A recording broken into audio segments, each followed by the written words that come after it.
Hey guys, welcome to Wild Side Gear. We have a Freedom Launcher solution for the Hobie Passport 12 and 10.5. We're going to look at the 12 right now. So if you're interested in the ability to easily launch your kayak and keep your feet dry, keep it horizontal, handle loads, easy on the hands, easy on the back, then you might want to consider a Freedom Launcher. Here I'm launching an Outback. This is the Adventure Series launch. It is a December day and it's probably about 42 degrees with a stiff wind. I'm going to step on, jump at the cockpit, and flip up the wheels simultaneously. I'm on my way. Enjoy the best part of the day. So we're just taking a look at a perspective view of the solution modeled in 3D on top of a 2D picture of the kayak, all approximately to scale. I removed the view of the kayak so you can see the mounting solution. We'll dive into that a little bit more in just a minute.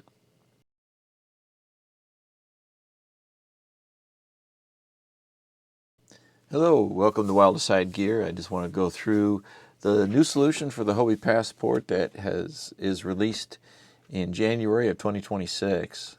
Had several inquiries about this solution, and so now it's out, and I just wanted to give you a view of what it looks like with the legs retracted from the side position on a Hobie Passport 12.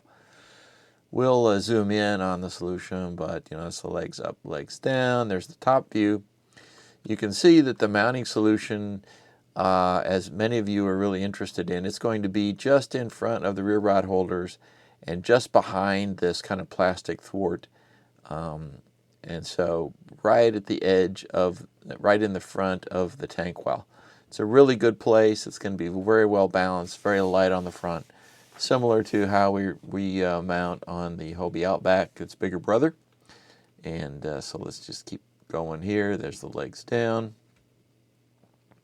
Bit of a perspective view, and again, I've only got a 2D model of the kayak. I just have manufacturer pictures, so don't expect a 3D rendering of the kayak. Just don't do that, and it's really not necessary. Legs retracted, and a little closer look at the mount there.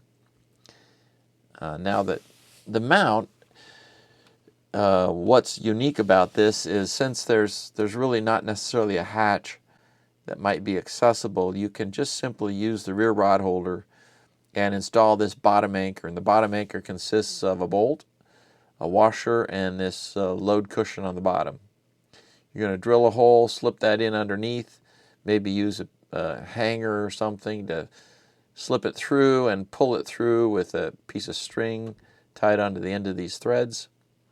Once you've got that secured in place, you're going to thread. This is So part C is the load cushion underneath, and that's really what's supporting the weight of the kayak and putting pressure on the bottom of the hull, and that you can see that there, and then that's connected and held there in place by the bolt that goes vertically through the whole assembly.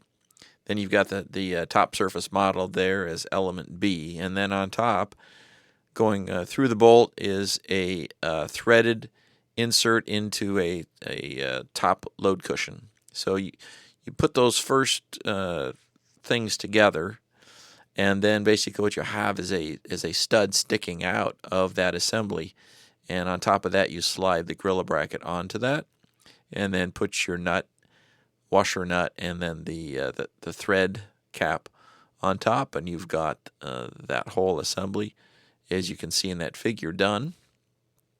You're going to do that on the other side of the Gorilla bracket, and then also on the left side of the kayak, just like this is the right side. Once you've got those Gorilla brackets in place, then you'll know where to locate and center your crossbar in there, and get those center bolts into the crossbar. From there, you're golden and home free, and then you're just putting the rest of the assembly together to get your Freedom Launcher up and going. Probably unlock my drive, so if I bump the bottom, don't have a problem. And about here, I drop the wheels.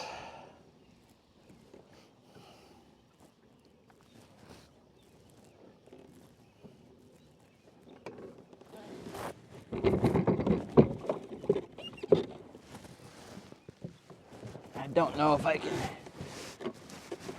do a dry foot landing or not, but we'll see. How about that? It's even able to keep my feet dry.